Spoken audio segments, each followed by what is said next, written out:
लड़की ने देखा कि उसके घर में एक चोर घुस आया है और वह उसकी रसोई में अंडे तल रहा है।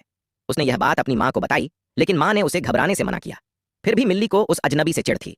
वह मिस्टर चर्च के बनाए खाने में नखरे निकालती और माँ से कहती कि उसे घर से भेज दिया जाए। लेकिन मिल्ली यह नहीं जानती थी कि उसकी माँ को कैंसर है और उसके पास सिर्फ 6 महीने का समय बचा है। असल में मिस्टर चर्च उस शेफ का नाम था जिसे मिल्ली के पिता ने अपनी मृत्यु से पहले ही तय कर दिया था। पिता ने मिस्टर चर्च से समझौता किया था कि अगर वह 6 महीने तक माँ और बेटी की देखभाल करेगा तो उसे इसके बदले पैसे मिलेंगे। एक दिन स्कूल से लौटने पर मिल्ली ने देखा कि मिस्टर चर्च अभी भी घर में ही है और वह किताबें भी लाया है। इससे भी ज्यादा बुरा उसे तब लगा जब मिस्टर चर्च ने कहा कि उसकी माँ ये किताबें आराम से पढ़ सकती हैं, जबकि मिल्ली को लाइब्रेरी कार्ड के बिना किताबें नहीं मिलती थीं।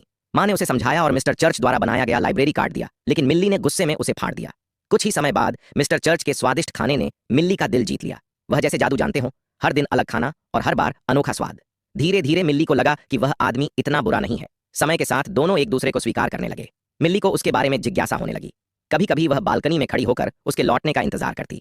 एक दिन उसने आखिरकार मिस्टर चर्च से एक किताब उधार ली। जब उसने वह लाइब्रेरी कार्ड देखा जिसे मिल्ली ने ध्यान से जोड़कर ठीक किया था, तो मिस्टर चर्च मुस्कुरा उठे। 8 साल पलक झपकते ही बीत गए। मिल्ली अब एक युवा लड़की बन चुकी थी, जिसकी माँ के पास कभी सिर्फ 6 महीने बचे थे। वह चमत्कारिक रूप से कैंसर से उबर गई थी।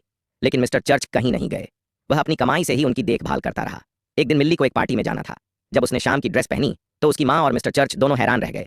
उस खूबसूरत पल को कैद करने के लिए मिस्टर चर्च ने माँ बेटी की फोटो लेने का सुझाव दिया।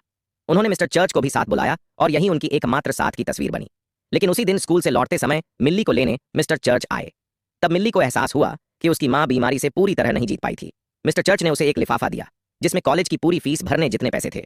यह पता चला कि जब मिस्टर चर्च पहली बार उनके घर आए थे, तभी उन्होंने माँ द्वारा दिए गए कूपन बचाकर यह पैसा मिल्ली के लिए जमा कर लिया था, उस दिन के लिए जब वे हमेशा के लिए विदा लेंगे।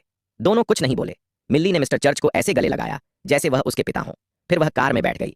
वह पीछे मुड़कर देखने की हिम्मत नहीं कर पाई। डर था कि शायद जा न सके। मिल्ली को जाते हुए देख मिस्टर चर्च की आंखें भी नम हो गईं।